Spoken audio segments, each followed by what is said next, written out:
Guys, welcome back to Hardline 4x4. Today we are working on my 95 Ford F350. We are inside the house because it is cold as shit outside and we don't even have snow on the ground yet. I live in northern Minnesota, so it's kind of a rare occurrence. Usually we have snow in early October. But today we are working on the transmission lines on a 95 Ford F350. I'm going to show you more than one way because the parts store is going to sell you what's on their computer of what's going to work for your truck, but there are other ways around it because it's a very common spot to leak. They like to leak right at the radiator, at the fitting there. I'll show you here in a sec. So this is what goes into your radiator, and then your transmission line for your cooler. Your transmission cooler line goes in here, and you probably can't see in there. I can get a better clip of it here, but there's an O-ring in there. And that O-ring either falls out or fails, and then the liquid, the oil seeps out and leaks all over. And another problem is it's very common for these things to leak. It's very, very common. And also, you go to put a nut in there, and the threads are so deep. Oh, don't set that there. This is what a new one looks like. So if you want to go the factory route, this is the guy for you. It works for an 87 to 97 F3 and F250. It even works for the F150s from 87 to 96. But as you can see, you always got to cut these suckers down because the threads are too long to where your deal won't actually seal in there. So yeah, this is the factory guy. And this is what you need to know. This is a 1/4 inch by 18 male pipe that I found. And you need to go to a female 1/2 by 20 flare. So I went to the store and I found this guy, which is exactly the same thing as that there. But it doesn't have an O-ring. It's just got that cup there like a normal brake line would have. It's pretty uncommon that brake lines leak through the flare unless you did it wrong. So these are what I've found that work the best. Otherwise, if you go this route, they always end up leaking. I know a lot of guys, I've had issues, and I've fixed these on the trail by shoving a different random O-ring out of something else inside there just to get them off the trail. But I always go with these. It's just a 1/4 by 18 here. And then it's 1/2 by 20.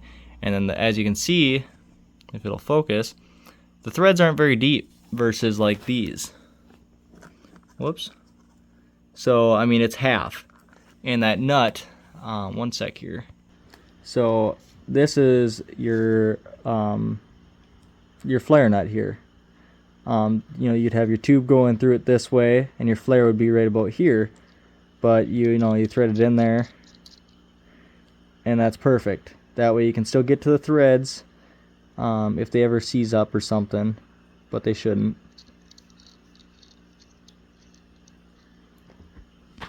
And then this is your part number if you want to go. So if you want to go this route and try something different that's going to work better and not leak, this guy, that's your part number. You can pause it, screenshot it. This just stands for 1/4, and then that's 1/2. So this is 1/2, that's 1/4 deal. But yeah, this whole thing right here is your part number. And then if you wanted to go with the factory one, you could always do what I do and just cut them off there and use them if you have to. If you have no other choice but to use this one, you can just cut them. That's what I've done. But that's your part number there. Otherwise, it goes by 800-609. That's another Dorman number for it. I'll put this all in the description so you guys can check it out for yourself. But these are just what I've come up with over the years. I own quite a few of these trucks. And we'll go outside and check out the old rig. Alright, go back out to the garage. But no, as you can see, we got quite a few trucks. This isn't even all of them. Most of them are in storage right now because there's supposed to be snow here. But not quite yet. We got another truck over there. And another tip to, let's see if we can squeeze in here. Another tip is usually on pipe thread, you're going to want to use, here, let me get this thing to focus. You're usually going to want to use a pipe, like a Teflon tape of some sort to get on there to keep the, to help seal the thread because these are tapered, so. Alright, and then here we are in the truck. So these are the lines. Of course, there's a bunch of junk. You can see I've already replaced this one. It was a while back. I replaced this with the one like this. The pipe, or the one without a bush, or a, god damn it, O-ring in there. But this one was causing issues, so now we're gonna do the same to it. I can show you how to go about it. I mean, it's really, there's nothing to it. You just thread this thing in there. It's gonna be a pain in the ass because I do have to reflare this because I stripped the shit out of it. And you can see these are, or not these ones. The old ones with the O-ring inside of them like this, the threads stop like, golly, like. Alrighty guys, so I was just editing the video and caught something that might mislead some people. So I'm gonna go over that right now. So what I was trying to get to in that little portion in the video prior is you can see how the threads in this factory coupler here, they thread and then they stop like a 1/4 inch in there. So, you know, right before that you'd actually hit the O-ring, you would start to strip the nut out, the tube nut. But yeah, I don't know why they did that, but that's what deters me to use these, because every time you put a nut in there, it just strips the hell out of it. And then you can't reattach it if you have to take your radiator out or flush your tranny lines or whatever you may have to take these apart for. And then, you know, you always deal with losing that damn O-ring or it just tears. The brass ones are so much better of a replacement for these. You know, you don't have to worry about cutting them down. You don't have to worry about the O-rings. With the brass ones, you just throw some Teflon tape on it, on the radiator side, and throw that thing in there, and then you don't worry about a leak. All you gotta do is make sure that you got a good flare, and that's it. Probably a 1/4 to an 1/8 inch before it actually hits the bottom. So it always strips the hell out of your nut, as you can see right there. I mean, it stripped the hell out of it. All right, well, she's running, so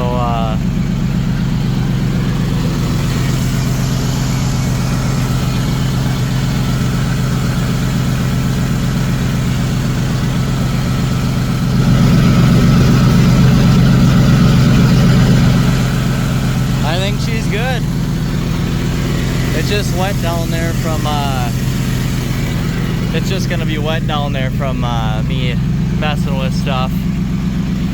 I mean, a lot of fluid come out when I took that line off. Most of it got caught on that center pan for the sway bar, but I ain't worried about it. But no, this is the old plow truck. I've got a little bit more work to do to it yet.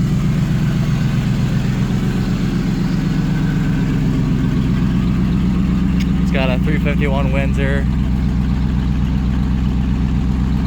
E4OD transmission, 4x4. Then I got the old 8.5-foot Snow Dog HT300. It's a pretty brand new plow. But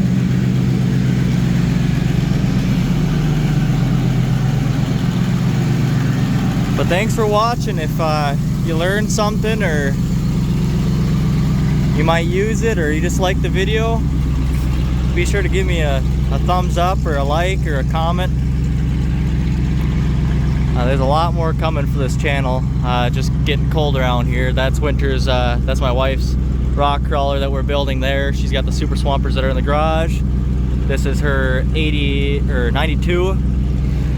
And then that's her mom's 89, and this is one of my trucks.